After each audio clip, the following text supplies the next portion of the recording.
Welcome back to my reviews of the Ubisoft Prince of Persia games. Today I'll talk about the last game to be released in the Sands of Time universe. 5 years after the Two Thrones, we see the time-traveling prince make a return. Since Two Thrones already made a satisfying ending to the story, this game takes place somewhere between the Sands of Time and Warrior Within, which is kind of strange actually.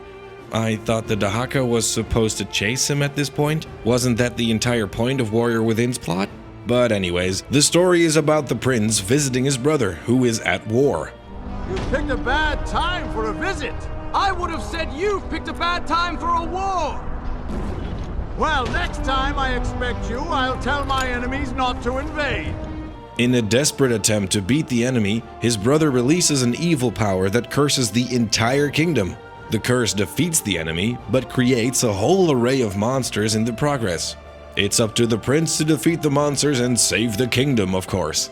There are spoilers up ahead. You've been warned. While the story of Forgotten Sands has no reason to exist and doesn't add up in the grand scheme of things, the fresh gameplay makes up for that. They added all kinds of new moves and obstacles, they completely changed the fighting system and changed the controls a bit. Throughout the course of the game, you will unlock different magic powers to spice up the platforming, like a spell that freezes water so you can move on it, a spell that restores all parts of the palace, or a move that allows you to shoot yourself at an enemy like a cannonball. Carefully timing all these different moves can be difficult to pull off at first, but it's very satisfying once you master it. Next to the platforming, Forgotten Sands adds a couple of fun puzzles. Puzzles that require some actual thinking. Not remarkably difficult, but pretty fun to solve. I might even argue this game has the best puzzles of the entire franchise.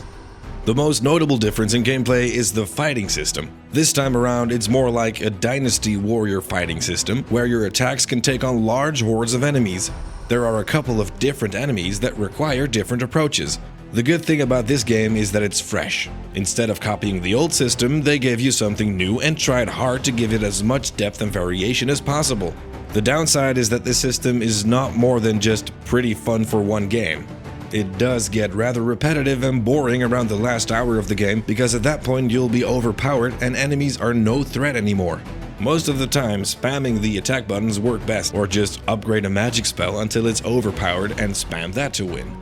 It's fun enough because of the freshness and that it has enough challenge in the first couple of hours, but it doesn't last long enough to truly be called good, and I wouldn't be excited if it were to return in a sequel.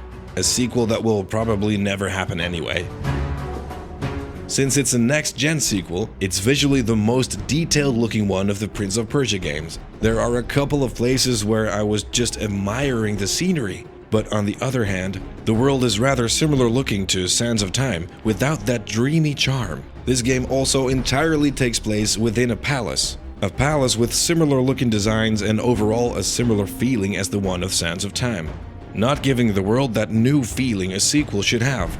That aside, the opening cinematic is mind-blowing. For its time, these were some incredibly impressive graphics that made me feel like I was watching a live-action movie. In fact, it is still a great-looking opening that immediately gets me hyped to play the game. Not just the visuals, but the game music is one of the best in the series, an epic theme song that perfectly captures the grand feeling of the game in a single track, and even gives me goosebumps.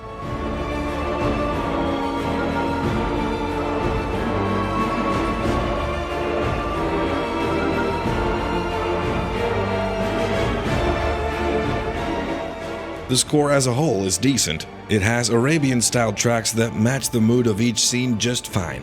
But that main theme in particular is one of the best tracks in all of the Prince of Persia games. However, there are two downsides I haven't talked about yet. Two downsides that make Forgotten Sands easily my least favorite of the series. First of all, the plot is awful. I was surprised a game series that offered good plot lines in each installment became this lazy and boring in its writing. The prince visits his brother, but the game doesn't give him a chance to bond. They see each other and from that point on it's nothing but exposition. We need to go there and do this. You do that, then I'll do this, etc. I think the levers behind you lock the mechanism. If you unlock it, that should let you raise the bridge. In the Sands of Time, you didn't get to bond with his father either, but that was a small character who transformed off-screen. and his death was more a way to develop the character of the prince than it was meant to be a strong side character. In this game, you follow his brother as he slowly transforms bit by bit, but since he's such a bland character, it's just boring to follow.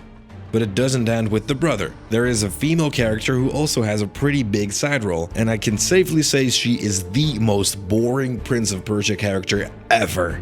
She does nothing but provide narrative exposition in a monotone voice. Long, boring exposition that in most cases isn't even important to the story. I spent many hours here learning statecraft. There is only one way to stop what you have unleashed. You must go to Rekem, the city of the Jinn. I know very little about you either, son of Shahraman, brother of Malik. And yet I must trust you to end what your brother has started. But to me, the absolute worst thing about this plot is the villain. It is one of the most generic demon monsters I've ever seen in a game. No interesting lines for him, no clever build-up to meeting him. The prince doesn't even look scared or intimidated when the demon attacks him.